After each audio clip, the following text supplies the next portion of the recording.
Hello chess lovers, today we will be looking at the game between Duda and Wojtaszek from the 7th and final round of Prague Chess Masters. Let's check what happened in the game.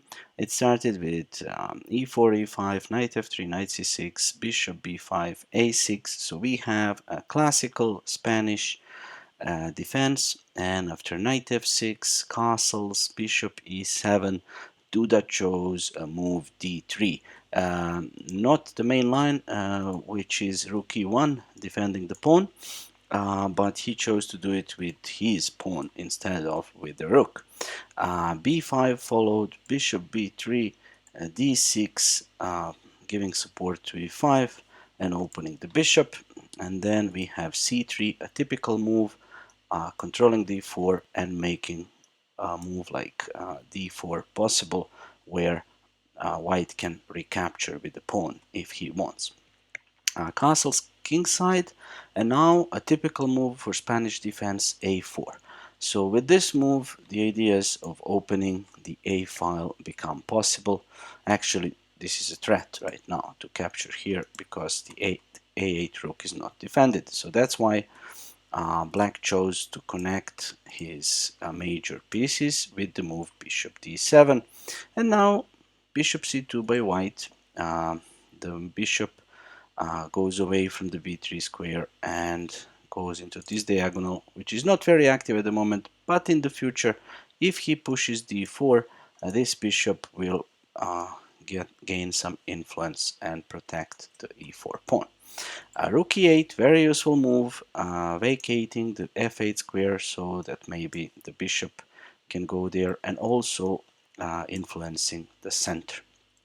Rook e1 for similar reasons, and also this square is very important because the typical maneuver is for knight from b1 to go to g3 or e3 by this maneuver.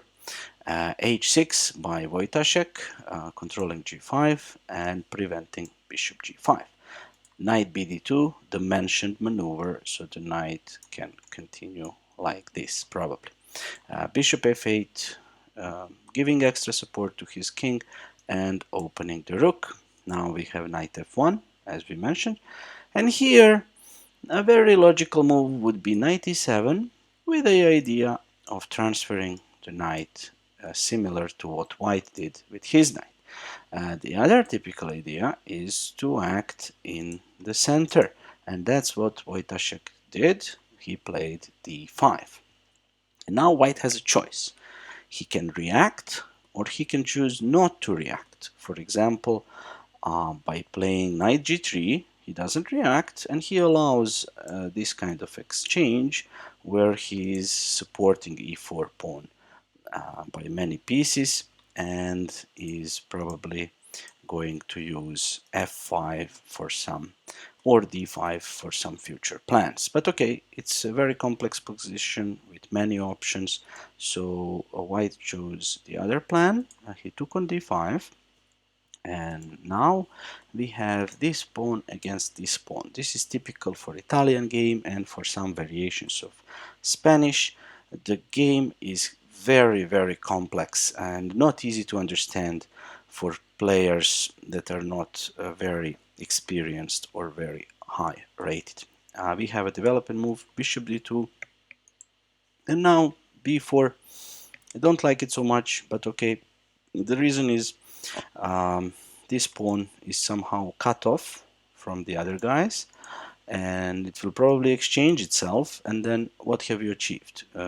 Not much, but maybe black can argue that he will utilize the b file. So white plays a5. He doesn't want to let black play that, and now we have a pawn that is sort of restricted. It might become a target, but on the other hand, white's pawn might become a target in the future as well. bc3, bc3, and here a logical move would be rook b8. Why not take the open file when it presented itself for taking? Instead of that, Wojtaszek goes back, knight f6, and after knight g3, now he takes the b file with rook b8. Bishop a4 by white with a threat of capturing here, because that knight protects the e5 pawn, and then white would have two attackers and black would have only one defender. So that's why black played bishop d6, protecting the e5 pawn one more time.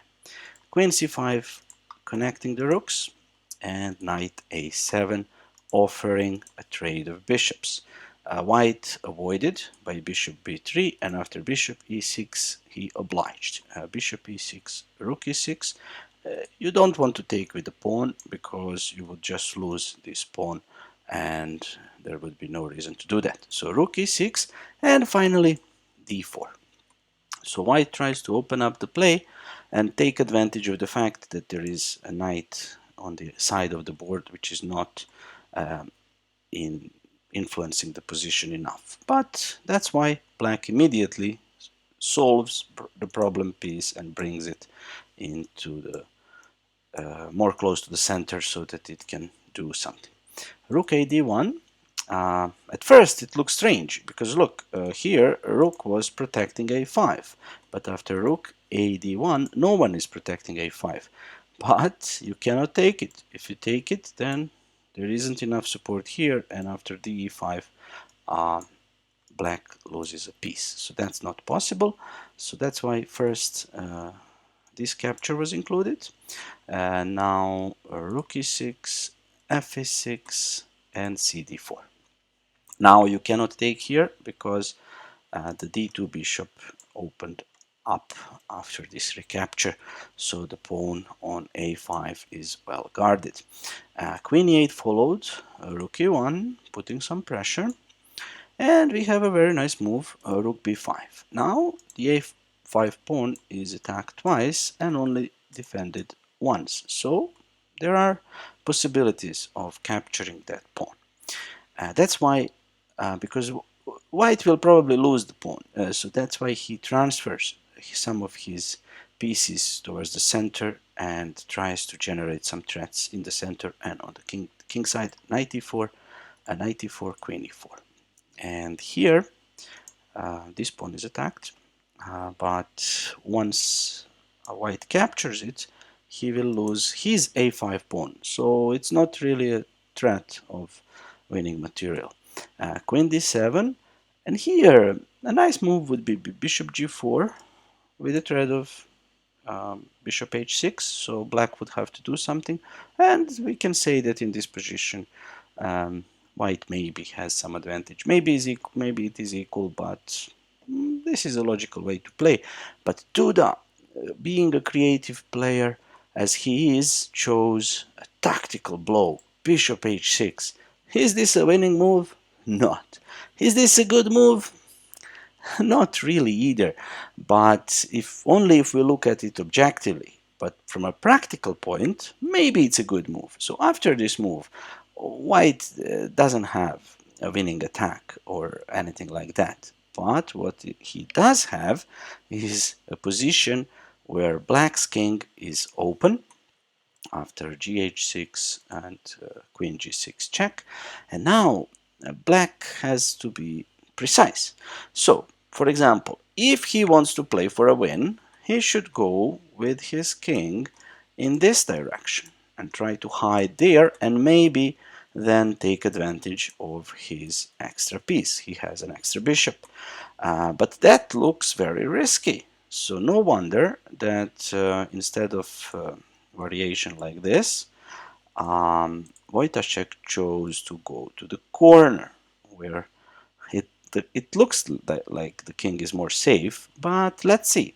Queen h6, queen h7, queen f6, queen g7, and of course white doesn't want to trade queens, he's a piece down, so queen e6, and here let's analyze. So black has an extra bishop, but white has 3 pawns for it. And also black's king is a little bit dodgy, but for the moment black queen is protecting it. So here the position is basically balanced, but in a practical game anything can happen. And let's say black plays knight e7, so with this move he would solidify his king's and central position The knight is well secured. Rook is also helping protect, and of course, queen is there as well. But for some inexplicable reason, Wojtaszek took on d4, and after knight d4, queen d4, all of the sudden, a queen got distracted from g7, and it's not no longer supporting the king. And look what happened: queen h6, king g8, rook e8. Game over. Game over, people. There is no defense. For example, king f7, queen e6, king g7, rook g8, king h7, checkmate. So I don't know why. I don't know why he did it, because in this position, uh, normal move, as I mentioned, would be knight e7, but capturing here was just terrible because white deflects the queen, black queen, by force, and then just finishes off black's king. So with this win, Jan Krzysztof Duda went into second position. Wojtaszek was in position number 3, and the winner of the tournament was American grandmaster Sam Shankland. Congratulations to Shankland for winning Prague Chess Festival, and congratulations to other players for playing some interesting games, which we all enjoyed. I hope you like the content. I hope you like the coverage of this interesting tournament. Stay tuned for more chess, and see you again. Bye.